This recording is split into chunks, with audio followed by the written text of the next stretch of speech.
Yo, what's up sa inyong lahat mga kap? Andito naman po ako. Welcome ulit sa aking channel. So, kung bago ko lang po kayo dito sa aking channel, sana po mag-like and subscribe. Click the notification bell para po updated kayo sa aking bagong videos. So, ngayong araw pong ito, gagawin natin is gagawa tayo ng liquid fertilizer na organic. Ito po ay gawa sa cow manure or dumi ng baka at kalabaw. Yung tuyo na dumi ng baka at kalabaw. So ngayon po andito tayo ngayon sa likod ng aming bahay. Samahan niyo po muna akong manguha ng dumi ng kalabaw na tuyo doon sa may tambayan nila, mga kalabaw, doon sa may damuhan. So tara po, samahan niyo po ako.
Subok ko na po itong aking ginagawang liquid fertilizer mga kap. Ito po ay napaka malaking tulong lalo na kung ang mga tanim natin ay nasa vegetating stage pa lang o yung paglalago ng kanilang mga dahon, wala pang mga bulaklak at bunga. Yun ay napaka-importante na sa bata pa lang yung ating plants, dapat ay sagana na sa nutrients para maganda yung kanyang paglaki.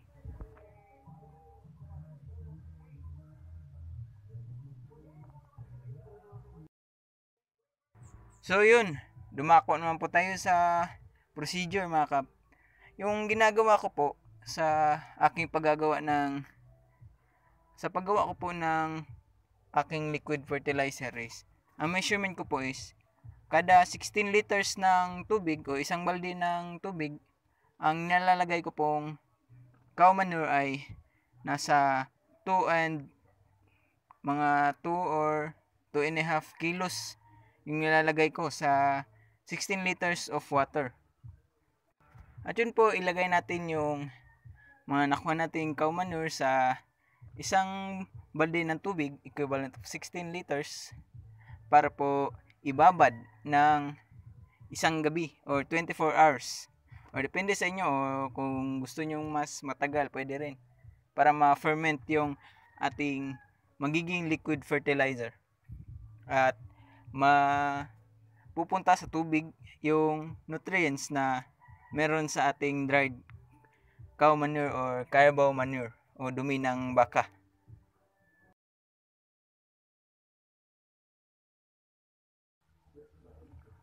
So yun po mga kap, ibabad lang po natin ng 24 hours para ma-ferment yung ating cow manure at magiging ready na ang ating liquid fertilizer.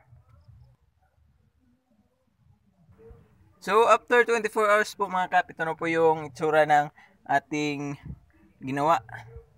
Kita nyo po yung kulay niya ay naging parang kape, naging dark yung kulay niya. So yan na po yung ating ididilig sa ating mga halaman na magsisilbing liquid fertilizer.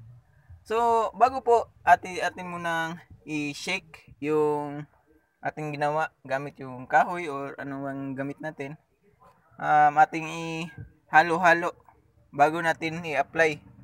So ihalo-halo lang po natin ito.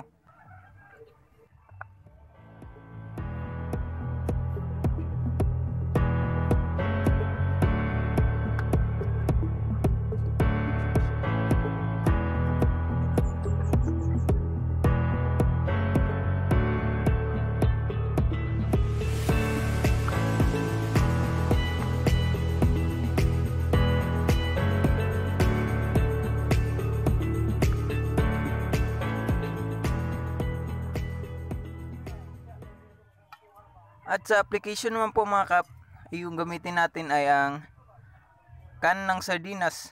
Kada po isang plant na ating didiligan. At kung marami naman po kayong tanim at meron kayong sprayer, pwede rin po na by foliar application yung pag-apply natin ng ganito. Pero ako wala po akong sprayer kaya drenching na lang po. Isang lata ng sardinas kada isang plant. At yung schedule naman po ng pag-fertilize nito ay kada isang linggo po ay 2 beses. Pero ang paggamit naman po nito ay wala naman pong overdose ang paggamit, no, kasi organic po naman ito. Pero mas mabuti din po na para rin po tipid. At mainam po din itong ilagay sa ating plat kapag po bago po tayo magtanim. 1 week bago tayo magtanim ay bisbis po natin ito, idilig natin ito sa ating plat na pagtatamnan.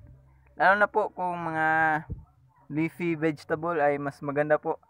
Napaka maganda ang performance ng paglaki kapag po tayo ay nagdilig sa ating plat bago po tayo magtanim o mag-transplant ng ating mga leafy vegetable gaya ng pechay or mustards or mga lettuce.